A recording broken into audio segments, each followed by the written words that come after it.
Voici 2 phrases plus complexes. Je te donne 2-3 minutes pour les écrire.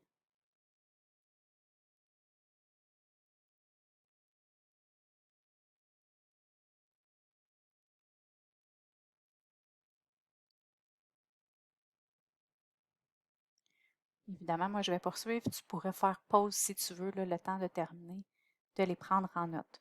Là, je vais te montrer chacune des étapes à suivre pour analyser ces phrases-là. Donc, pas à pas. À chaque fois, si tu veux, tu fais pause. Donc, première chose, tu dois vérifier ta phrase commence où, elle termine où, est-ce que tu as mis une majuscule et un point. Souligne tous les verbes maintenant dans la phrase. Tous les mots que tu crois être des verbes, conjugués ou pas, va les souligner.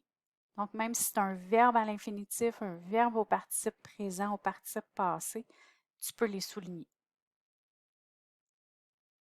Je poursuis, tu peux faire pause. Souligne maintenant, en fait, tu vas aller vérifier si les mots que tu as soulignés, les verbes que tu as soulignés, sont conjugués ou pas. Donc, première chose, tu appliques la stratégie de l'encadrement de ne pas. Donc, est-ce que tu peux l'encadrer par ne pas? Si tu peux aussi vérifier si tu peux le changer de temps. Donc, si le verbe est au présent, peux-tu le mettre au futur, à l'imparfait? Donc, je te demande vraiment de faire aussi cette deuxième étape-là pour éviter de prendre les participes présents. Parce que les verbes au participe présent, eux, ne changent pas de temps, même si on peut les encadrer de ne pas. Donc, tu inscris V au-dessus des verbes qui peuvent être encadrés par ne pas et qui peuvent changer de temps. Ensuite, s'ils sont conjugués, tu écris V au-dessus. S'ils ne sont pas conjugués, là, les mots que tu as soulignés, par exemple, est-ce que c'est vraiment un verbe? Si c'est un verbe, c'est lequel? Exemple, voir. Donc, est-ce que c'est un verbe? Et oui, le verbe voir. Donc, est-ce que c'est un verbe à l'infinitif? Donc, le nom d'un verbe. Si oui, il n'y a aucun accord à faire. Il faut juste que tu t'assures de bien l'écrire. Par exemple, voir, mais ça va s'écrire V-O-I-R. Il n'y aura pas de E. Donc, c'est important d'aller le vérifier. Mais le mot voir avec un E existe. Donc, il ne faut pas se tromper. C'est à ça, justement, que servent nos outils. Donc, comme les dictionnaires. Maintenant, on continue. Est-ce que c'est un verbe au participe passé? Oups, je pensais que je pouvais descendre juste ma page. Est-ce que c'est un verbe au participe passé? Donc, si oui, bien, il va avoir un accord à faire selon si c'est un participe passé qui est tout seul, donc qui agit comme un participe passé auxiliaire, participe passé avec être, participe passé avec avoir. Donc, la façon de l'écrire sera différente. Là, à ce moment-là, je t'invite à aller voir les accords à faire pour les participes passés. Comme ce qui me préoccupe présentement, c'est plus la démarche. Je ne m'attarde pas à ça. Tu peux écrire PP au-dessus. À ce moment-là, PPS, PPE, PPA. Si tu as un doute au niveau de l'accord, il restera à vérifier ça ensuite. Maintenant, je vérifie si les verbes conjugués sont des VP ou des VS. Donc, est-ce que c'est verbe principal ou verbe subordonné? Si c'est un verbe subordonné, ça veut dire qu'il y a un subordonnat qui va l'accompagner. Là, je te donne des exemples. Que, qu'ici, alors que, puisque, lorsque, dès que, même si. Donc, il y en a vraiment beaucoup. Maintenant, donc tu écris VP, tu ajoutes un P s'il est principal, tu ajoutes un S s'il est subordonné. Si, là, il faut que tu vérifies s'il y a bien un VP dans ta phrase. S'il n'y a pas de VP, ta phrase n'est pas bonne. Donc, il faut la refaire. Donc, s'il n'y en a pas, il faut reconstruire la phrase. Parfois, on va juste enlever le subordonnat, par exemple. On va voir comment ça va réagir. Il faut faire attention, par contre, là, on parle toujours des phrases de base, les phrases qui sont faites avec une construction syntaxique ordinaire, des phrases déclaratives. Par contre, si c'est des phrases exceptionnelles, les phrases exclamatives, interrogatives, non verbales, représentatives, là, ça se peut que ce soit différent. Là, à ce moment-là, si tu remarques une phrase exclamative, interrogative, une phrase dans laquelle il n'y a pas de verbe, bien, à ce moment-là, on ne l'analysera pas de la même façon. Mais c'est plus rare. Maintenant, s'il y a un VP, là, demande-toi, il y en a combien? Idéalement, il ne devrait pas en avoir plus que 2. On se contente de 1 à 2 VP. S'il y a trop de verbes conjugués, coupe la phrase. Donc, c'est facile d'ajouter un signe de ponctuation, par exemple. Tu peux mettre un point. Donc, on peut remplacer un coordonnat par un signe de ponctuation. Maintenant, et on n'oublie pas hein, que 2 VP peuvent être séparés par un signe de ponctuation ou, en fait, doivent être séparés absolument par un signe de ponctuation ou un coordonnant. Donc, 2 VP doivent être reliés ensemble par un signe de ponctuation ou un coordonnant, absolument. Finalement, je dis finalement, je ne suis pas rendue à la fin du tout, là, étape 6, je trouve les groupes sujets, donc les sujets des VP. Des verbes conjugués, oui, mais des VP particulièrement. Donc, je vais aller vérifier est-ce qu'ils sont bien conjugués. Mais là, je me rends compte que on dirait que j'ai passé par-dessus l'étape des sujets. Oups. OK. En fait, cette étape-là devrait venir après. Donc, on va passer par-dessus notre étape 6. Je ne comprends pas pourquoi je l'ai placée là pour vrai. Donc, j'analyse ma phrase. On va faire l'étape 7 avant. Donc, maintenant, on part du VP pour analyser la phrase. S'il y a plus qu'un VP, il va y avoir plus qu'une analyse de phrase. S'il y a 2 VP, il y a 2 phrases. Donc, il va y avoir 2 groupes sujets, puis il va y avoir 2 prédicats. Peut-être 2 compléments de phrase, on ne sait pas. Donc là, il faut absolument trouver nos sujets. Donc, c'est quoi le sujet du VP? Le sujet, on sait, il peut être remplacé par un pronom. Il peut être encadré par c'est qui ou ce sont qui. Quand j'ai trouvé mon sujet, je m'assure que ce soit le sujet au complet que j'ai trouvé. Donc, il se remplace par un pronom, puis ma phrase se dit encore bien. Je surligne tout le groupe sujet en bleu, puis j'écris un 1 au-dessus. Je vérifie ensuite s'il y a des mots qui peuvent s'effacer. S'il y a 1 ou 2 groupes de mots qui peuvent s'effacer. Donc, tout ce que j'enlève, je vais l'analyser. Là, je vérifie si ces groupes de mots-là, en seul ou ensemble, parce que des fois, je me rends compte que j'ai un grand groupe de mots que je peux séparer en 2.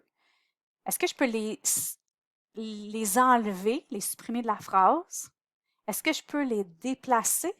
Parce qu'un complément de phrase, ça se déplace au début et à la fin. On peut aussi encadrer ça de c'est que. Donc, je vérifie. Est-ce que si je l'amène au début, à la fin, si je l'enlève, est-ce que ça se dit, tout ça? Je surligne le ou les groupes compléments de phrase en rose. Évidemment, s'il y a 2 compléments de phrase, on ne les sépare pas ensemble, on ne les surligne pas ensemble, on les sépare et on inscrit 2 numéros 3 à ce moment-là. C'est important parce que pour notre ponctuation, ça va être primordial. Ce qui reste dans la phrase, bien là, ce que je n'ai pas mis en couleur encore, c'est soit dans le prédicat, donc en jaune, c'est soit un groupe sans fonction comme un organisateur textuel. Donc, c'est sûr qu'il faut que je me questionne comme il faut.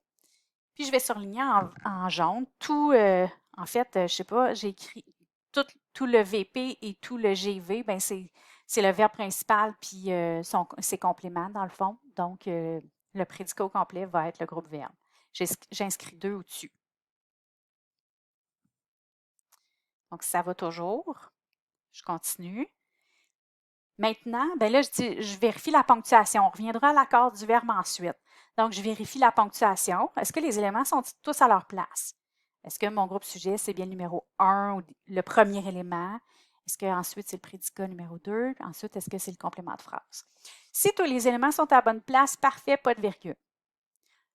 Si les éléments ne sont pas à leur place, si l'ordre est brisé, je dois mettre une virgule là où l'ordre a été brisé. S'il y a plus qu'un VP, on n'oublie pas, bien là, les VP doivent être coordonnés ou juxtaposés par une virgule. Sinon, ils peuvent être coupés par un point, par exemple. Donc, là maintenant, on fait les accords dans le GN et le GV. On est passé vite tout à l'heure au niveau de l'accord du verbe. Donc, je vais revenir à l'accord du verbe avant de revenir à cette étape-ci. Donc, on est vraiment, on trouve finalement maintenant on regarde nos verbes, on regarde leur sujet, on vérifie si la conjugaison est adéquate. Donc, si je suis capable de faire les VP et les VS en même temps, je le fais. Donc, je les ai soulignés, mes verbes. Donc, je devrais être capable quand même de porter une attention à ça.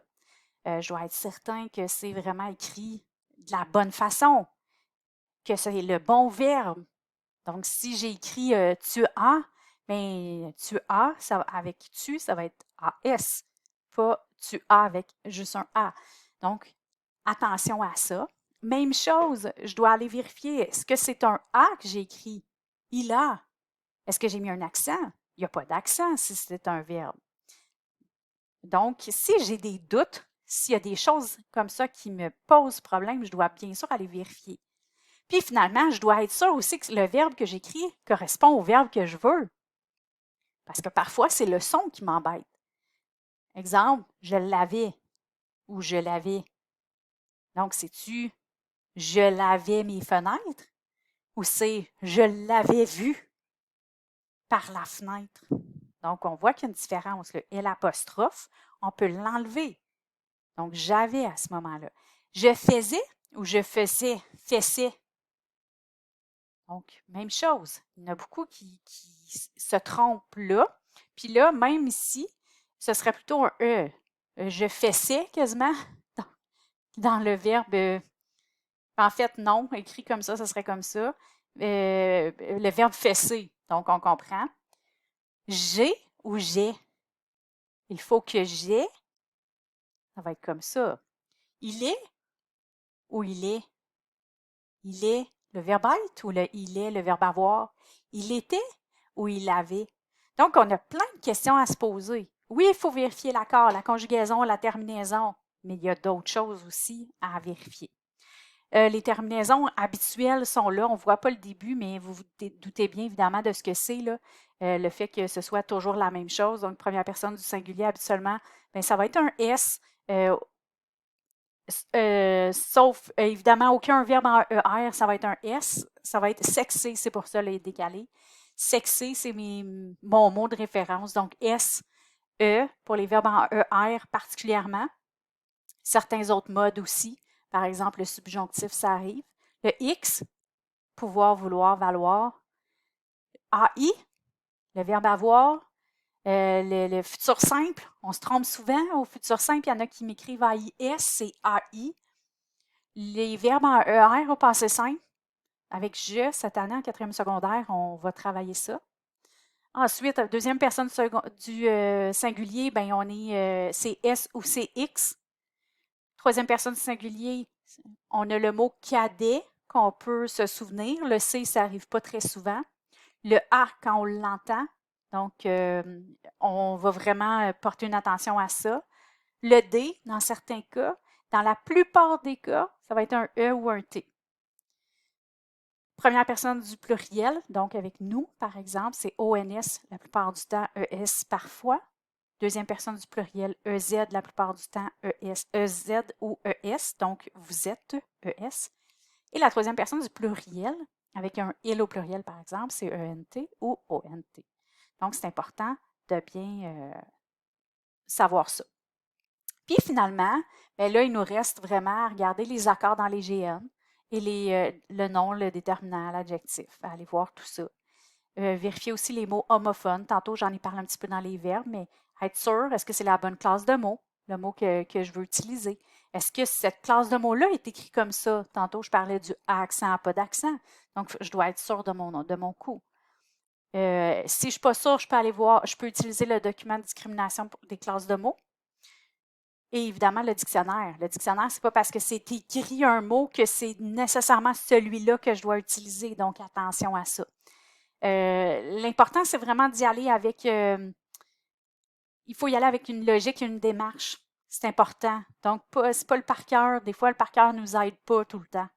Donc, quand on n'est pas sûr, on cherche, on se pose les bonnes questions. On utilise nos outils de manipulation et tout ça. Puis, finalement, évidemment, on utilise le dictionnaire pour tous les mots dont on doute de l'orthographe.